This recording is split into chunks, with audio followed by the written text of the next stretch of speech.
This is Prep Rally, brought to you by the Northwest Arkansas Democrat-Gazette. I'm Chip Souza. It's state championship week for teams in classes 7A and 6A. And for the rest of the classes, they're still alive in the state playoffs. The road to the Rock continues this week. We will have a schedule of this week's games at the end of the show today. Now, starting in class 7A, to no one's surprise, number 1 Bryant will go for its third consecutive state championship after the Hornets dismantled Conway 56-14 on Friday night. Bryant will take on North Little Rock, a 49-42 winner in a great game against Cabot on Friday. Now, these two teams will square off at noon Saturday in Little Rock at War Memorial Stadium. That is two-time defending state champion Bryant against North Little Rock. In Class 6A, number 1 Greenwood, they advanced to the state championship game after they crushed Marion at home 51-7. So congratulations to first-year Greenwood coach Chris Young in getting his team to Saturday's 6:40 p.m. championship game against Lake Hamilton. Now, Lake Hamilton edged Sylvan Hills 21-20 in overtime on Friday. In Class 5A, the semifinals are set. Harrison will host Little Rock Christian after the Goblins edged Whitehall 38-35 Friday in a terrific game up in Harrison. Our Henry Apple covered that nail-biter for the Northwest Arkansas Democrat-Gazette. Back-to-back weeks, last-second victories, and because of it, you get to go play in December. Yeah, I told him, hey, the best thing I can tell you is practice Monday, after the ball game. But yeah, I can't say enough about the heart of this team, and that's about the 5th game we've won like that this year, and just super proud of these guys, and just they're a bunch of winners. Yeah, and basically backs against the wall. You've got a little 2 minutes left to play, no timeouts, and you have to throw more passes in that last drive than you had the entire game. Yes, we did. I thought we held our composure, made a couple plays, made one and got it called back, and and made a couple more and ended up scoring down there. But the biggest series was that defensive series. After we got sacked and had to punt it, we used all of our timeouts, and our defense got a stop, and we got the ball back with an opportunity. Yeah. And then the drive starts off with them calling you for intentional grounding, so you're backed up and you lose a play, but third down, clutch pass, you get a touchdown, it gets called back, but then Si was telling me, he said, you need a man out there? He said, I'm the man. Well, he does a good job catching the football, and in that situation, we use him in those kind of situations. But, the big play was made there by Dylan Block on 3rd and long right there to pick up the big first down towards out at midfield, and really got the drive started. Yeah, and then in other semifinals, Powerhouse Pulaski Academy, they rolled over Hot Springs Lakeside, and they will take on Wynn this week in the semifinals. Wynn shut out Texarkana 28-0. In Class 4A, number 1 Shiloh Christian earned a 28-0 shutout win against Malvern at home Friday night at Champion Stadium. Now, the Saints struck fast in this game. They opened with a 78-yard kickoff return by Cam Wiedemann for an early to 7-0 lead. Now, Shiloh Christian also got a 32-yard pick-six interception return by linebacker Caden Henley in this game. Henley actually had 2 interceptions in the game. The first one came to stop a Malvern touchdown in the end zone.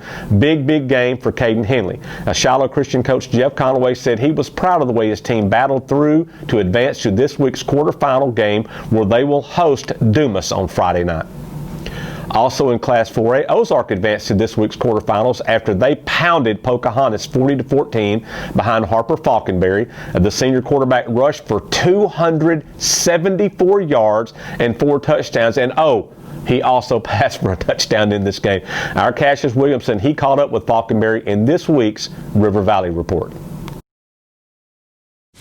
Hello, everybody. This is Kasius Williamson of the Arkansas Democrat-Gazette. Today, I got my man Harper Falconberry. Last week against Pocahontas, my man had 5 touchdowns, 4 rushing, 1 passing, 100 passing yards, 260 rushing yards. I mean, he did a little bit of everything on offense. Harper, what are some things that the defense showed you that gave you the ability to have over 300-plus yards on offense?